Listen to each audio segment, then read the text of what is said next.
Hi, my name's Jim King. I'm with a little ministry called Kingdom Words. And I'm also the interim pastor at the First Baptist Church in Laurelton, and I welcome you to this video. Thank you for tuning in. God bless you. I want to talk to you this morning about this passage from Mark's Gospel, the 10th chapter, 10:13.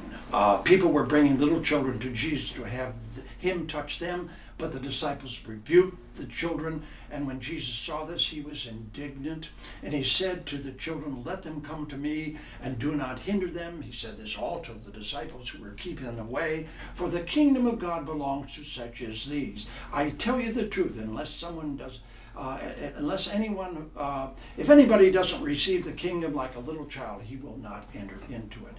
And he took the children in his arms, and he put his hands on them and blessed them. I want to share with you a story that comes out of the Second World War. It was on February the 3rd in 1943, and there was a troop ship filled with Army personnel which was sailing up by Greenland and Iceland, and there was a Nazi submarine nearby, and it shot a torpedo into this troop ship, and it was just disaster. 600 men lost their lives that night, that early morning. 200 were able to survive. Four of those who did not survive were four chaplains, Army chaplains. One was Jewish, one was Catholic, and two were Protestant, Presbyterian, and Methodist. It's a wonderful story of valor, because these four chaplains, when they were getting people in the lifeboat, recognized that some of them didn't have lifesavers on, and they gave these troops the lifesaver they were wearing.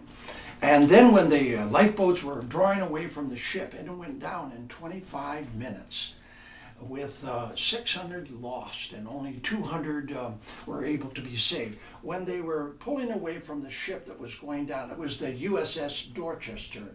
They looked back, they saw the four chaplains, and they saw them on the ship, and they were on a slanted deck. Because the ship was going, they were on a slanted deck, and they were alock, arm to arm, and they were in prayer, and they were praising God, so to speak, or praying to God. I want to share these 4 points with you very hurriedly in Kingdom Words.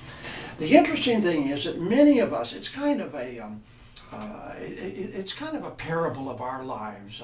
It's a metaphor. Many of us are on a slanted deck in life. We're on a slanted deck because of illness, or because of age, or because of disappointment, or because of betrayal, or because of something untoward has happened. We're living on a slanted deck.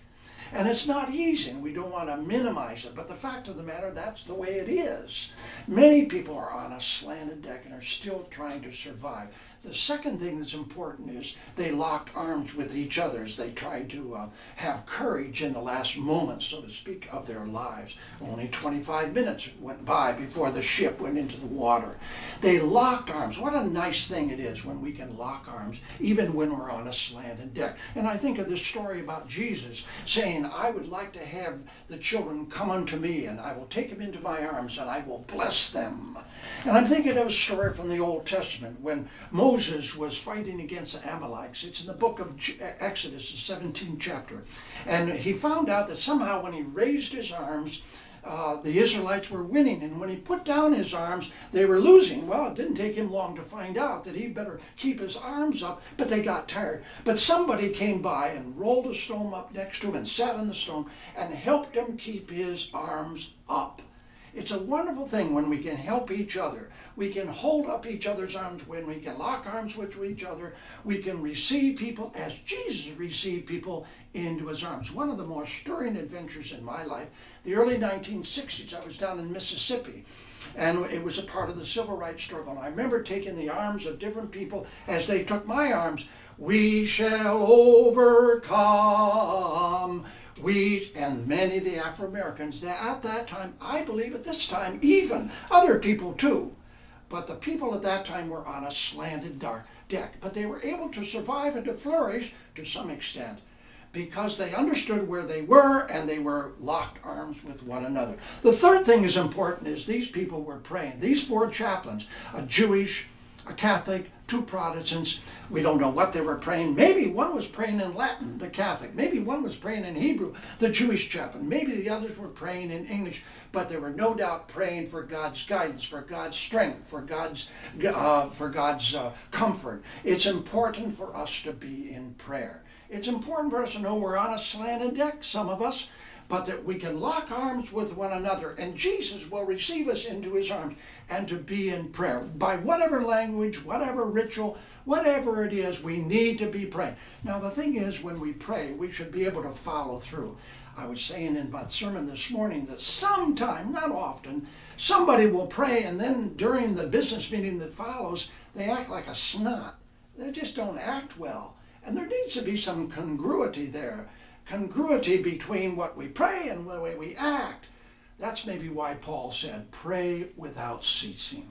And so if you forget to pray, maybe that one now and then, that's okay. Except in the sense that you're always in an attitude of respect for others, of honoring God, praying with unceasing. And the final point, in addition to understanding the slanted deck, these 4 chaplains, February the 3rd, 1943, and they were locked arms with each other, and they were in prayer, is to be praying to Almighty God. It is important for us to respect God, to be in church, to honor the Sabbath, to learn to be disciples, to dig into the Word of God, to be his people, to be his light, to be people who lead others to Jesus. I welcome you into that challenge. This is Jim King with Kingdom Words, and I hope to see you again next time. God bless you real well. Amen.